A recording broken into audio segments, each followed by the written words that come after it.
احادیث معصومین میں ایک اصطلاح ہے، اس کا نام ہے التفقہ فی الدین۔ تفقہ یعنی دین کو صحیح طرح سمجھنا، اس کو کہتے ہیں تفقہ، دین شناسی دقیق طریقے سے۔ اب یہ ہر شعبہ یہ عبادت میں ہے، تفقہ تجارت میں بھی ہے، نمازوں میں بھی ہے، روزے میں بھی ہے۔ تو نماز میں بھی التفقہ فی الدین چاہیے، دقیق سمجھیں نماز کو، دقیقاً حتیٰ ظاہر نماز میں بھی دقت کرنی چاہیے، وضو میں بھی دقت کرنی چاہیے کہ جو ہے چہرے کا دھونا اس طرح سے صحیح ہے، مسح کرنا اس طرح سے صحیح ہے، اس طرح غلط ہے، یہ چیزیں دقیق۔ اسی طرح نماز میں قرآت کے حوالے سے دقیق سمجھنا واجب ہے ہر شخص پر، کہ یہاں پہ مجھے ہا ادا کرنا، یہاں پہ مجھے ہا تلفظ کرنا، یہاں پہ مجھے دال پڑھنا، یہاں پہ مجھے زا کا تلفظ کرنا، یہاں پہ مجھے ضاد ہے، یہاں پہ مجھے ضاد کا تلفظ سے فرق ہوتا ہے۔ تو مخارج حروف کے اعتبار سیکھنا واجب ہے، جس طرح خود نماز واجب ہے۔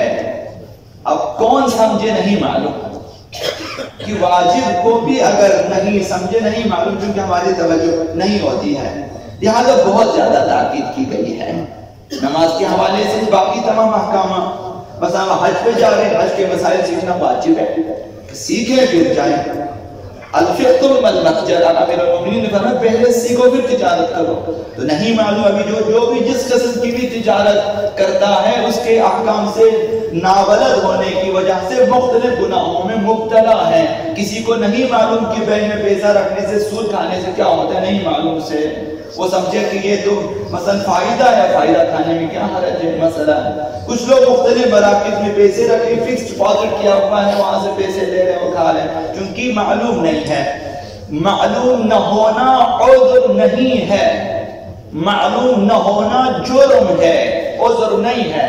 کیا خداوند متعال کی بارگاہ میں نہیں کہہ سکتے خدا مجھے پتہ نہ تھا، کہ جرم کیا، کیوں پتہ نہ تھا؟ تمہیں پتہ ہونا چاہیے، پتہ کرنا چاہیے۔ ہماری ذمہ داری یہ ہے، پتہ نہ ہونا یہ ہماری ذمہ داری نہیں ہے، پتہ کرنا چاہیے۔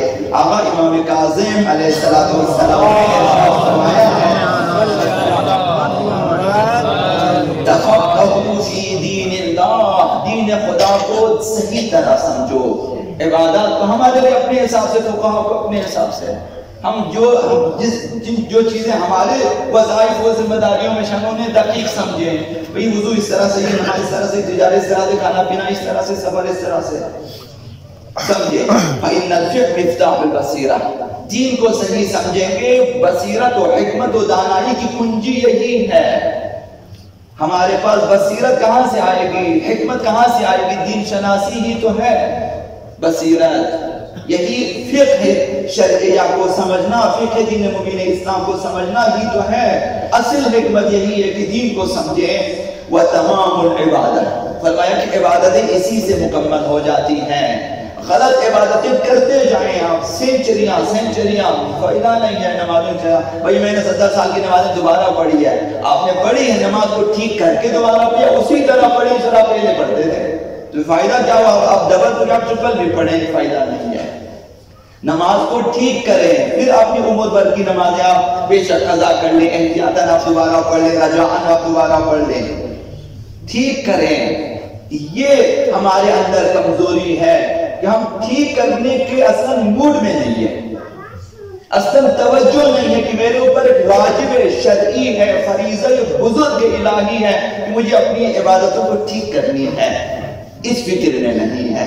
امام نے فرمایا کہ تمام العبادہ یہی تفقہ فی الدین ہے، عبادتیں اسی سے مکمل ہو جاتی ہیں۔ والسبب الى المنازل الرفیعہ، بلند درجات خداوند متعال حاصل کر، یہی دین شناسی ہے، اس کے بغیر نہیں ملتی ہے درجات۔ اگر نمازیں درست ہو جائیں، عبادتیں درست ہو جائیں، واجبات محرمات پر عمل کریں، پھر آپ انتظار کریں کہ مجھے بلند ترین درجات مل سکتے ہیں۔ آپ زیارتوں پہ جائیں، آپ کو درجات ملیں گے، آپ حج و عمرہ کریں، آپ کو درجات ملیں گے، آپ عزاداری کریں، درجات ملیں گے، اس کے بغیر نہیں ملیں گے۔ عزاداری من حیث العزاداری عبادت نہیں ہے، اگر احکام شریعہ کا خیال کریں تو عبادت ہے، آپ دوسروں کے کھیت میں سے نوحہ پڑھتے ہوئے سینہ کرتے ہوئے چلے جائیں، آپ کو ثواب کہاں سے ملے گا؟ ان کے کھیت کو خراب کیا آپ نے سڑکوں کو اس طرح سے خراب کیا، آپ نے مسئلہ ہے۔ شرعی احکام کے تحت نماز، شرعی احکام کے تحت عزاداری، شرعی احکام کے تحت تجارت ہونی چاہیے۔ امام نے فرمایا کہ ساتھ امام نے وَطَبِ الْجَلِيلَ فِي الدِّينِ وَالدُّنْيَا، دنیاوی اور اخروی مقامات تک پہنچنا چاہتے ہو دین کو سمجھو تب پہنچیں گے، کیونکہ سارے مقامات خداوند متعال کے پاس ہے، خداوند متعال اسے دیتا ہے جس نے دین پہ عمل کیا ہے۔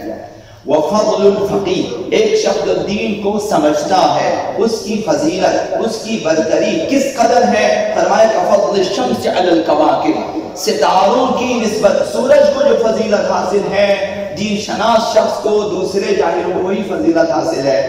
وَمَن لَمْ يَتَفَقَّهْ فِي دِينِهِ، جو اپنے دین کو نہیں سمجھتا، سیکھتا نہیں ہے، سمجھتا نہیں ہے، دقت نہیں کی ہے مثلا، تو امام نے فرمایا، ساتھ امام نے لَمْ يَرْضَ اللَّهُ لَهُ عَمَلًا، خداوند اس کے کسی عمل پہ راضی نہیں ہوگا۔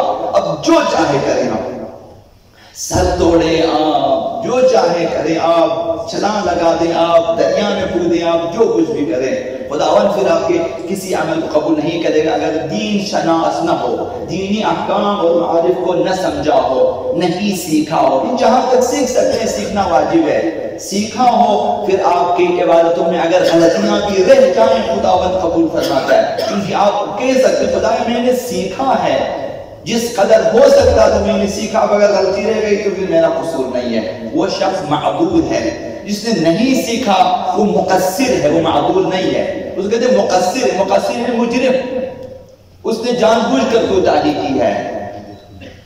تو آخری چیز یہ ہے کہ حضرت آقا رسول خدا صلی اللہ علیہ وسلم قلب لیس فیہ شیء من الحکمہ، جس کے دل میں حکمت نہ ہو، دانائی نہ ہو، دین شناسی نہ ہو، معارف و احکام دین نہ ہو، کبیت خراب، وہ ویران گھر کی طرح ہے۔